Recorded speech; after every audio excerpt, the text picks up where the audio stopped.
வடசென்னை பகுதிகளில் மீண்டும் கனமழை பெய்ய தொடங்கியுள்ளது.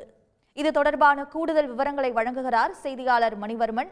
மணிவர்மன், நீங்க எந்த பகுதியில் இருக்கீங்க? அங்க மழைனால வாகன ஓட்டிகளுக்கு ஏதாவது சிரமம் ஏற்பட்டிருக்கா?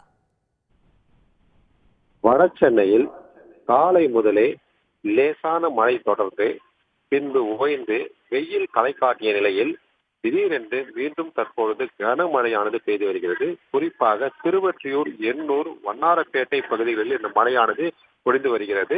கடந்த 3 நாட்களாக வெளுத்து வாங்கிய கனமழை நேற்று இரவு முதல் சற்று ஓய்ந்த நிலையில் அதிகாலையிலிருந்து மிதமான மழையாக பொழிய தொடங்கிறது.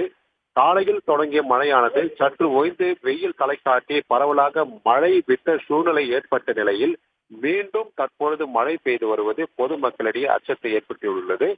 குறிப்பாக கடந்த 3 நாட்களாகவே மக்களின் கனமழையினால் மக்களின் இயல்பு வாழ்க்கையை முடங்கி வீட்டுக்குள் இருந்த நிலையில் இன்று காலை முதலே மீண்டும் இயல்பு வாழ்க்கை தொடங்கி அவரவர்கள் பணிக்கு செல்வதும் கோவிலுக்கு செல்வதும் என தாங்கள் பரபரப்பாக காணப்பட்ட நிலையில் மீண்டும் தற்பொழுது கனமழையானது பெய்து வருவதால் வாகன ஓட்டிகள் மழையில் நனைந்தபடியே வாகனங்களை இயக்கி செல்கின்றனர்.